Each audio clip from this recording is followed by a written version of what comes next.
Distributing data globally without a central server requires coordinating thousands of independent machines. It is a continuous, mechanical process of routing, verifying, and preserving information across a highly volatile environment. This live telemetry dashboard displays the exact scale of that coordination. To understand how the protocol manages this, we look at the bottom data panels.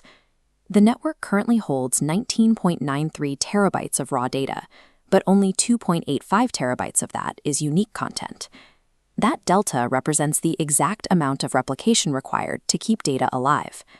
Every file is duplicated across multiple independent hardware nodes to ensure it survives when individual machines inevitably go offline.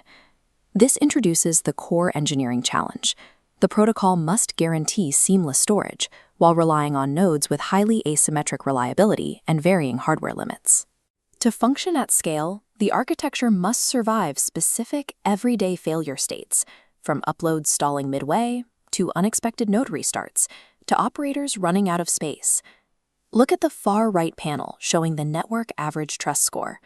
Surviving those failures and increasing this metric requires continuous optimization at the deepest levels of the protocol.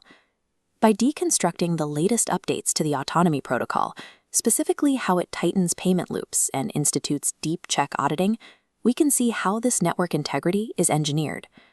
In decentralized systems, trust is never assumed.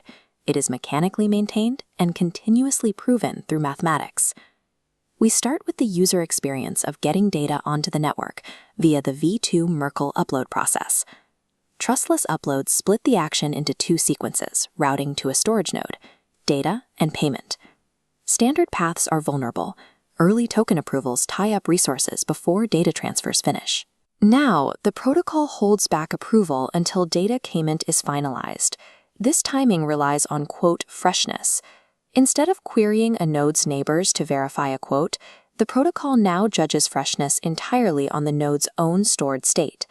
A new disk space pre-check means full nodes automatically reject upfront payments for chunks they cannot store. And if an upload completes payment but stalls before returning an address, a deferred retry loop gives that final step another chance to process. Historically, Merkle payments could be rejected if the required proof of storage was too rigid, or if a node's network address wasn't a perfect match. By accepting single-node proofs and widening the closeness threshold, the protocol removes these friction points and prevents avoidable rejections. By decoupling the payment states and instituting deferred retries, the protocol cuts wasted bandwidth and keeps user storage costs predictable. Getting data onto the network is only the first step. The ongoing challenge is keeping it accessible long-term through accurate replication. When downloads slow down or stall near the end, it is usually because specific chunks of data are being reported as lost by the network. To solve this, the network uses detailed telemetry to differentiate a temporarily unavailable node from a genuinely lost data chunk. This ensures the protocol focuses replication where it's actually needed. The primary defense mechanism for this long-term preservation is storage auditing. It's how the protocol identifies bad actors claiming to hold data they don't actually possess. Old auditing let nodes spoof logs by replying to pings with simple text string claims instead of data. Now, a deep check forces nodes to prove genuine possession by physically retrieving and transmitting a real data chunk, exposing bad actors while honest nodes process seamlessly. This replication work accelerates network repair when a node permanently leaves, while avoiding false punishment for honest nodes experiencing temporary lag. True network integrity relies on this physical, cryptographic proof of genuine possession. Data permanence cannot be built on falsified claims. Securing the data at the protocol level leads to the question of how users access it, specifically the demand for direct browser integration. There is a sharp contrast between standard Web3 browser integration and Autonomi's access architecture. A direct raw browser request is blocked by design. Allowing native in-browser links directly into the network would weaken the post-quantum cryptography that protects it. The alternative path is a secure local helper.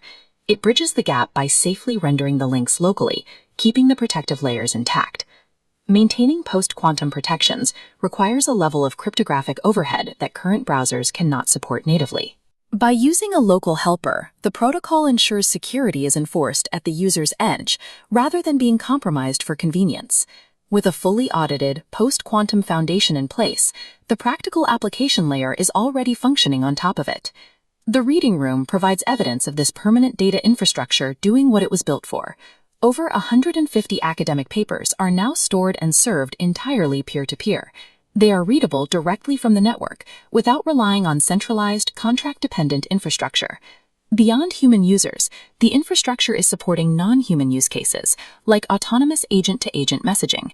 The application layer now handles state syncing capabilities, allowing late-joining agent swarms to receive the entire historical state of the network, rather than just the changes that occur after they connect, preserving unalterable access to vital knowledge and enabling sovereign cloud architectures is only possible when the base layer, the network state itself, is mechanically resilient, rigorously audited, and completely decentralized.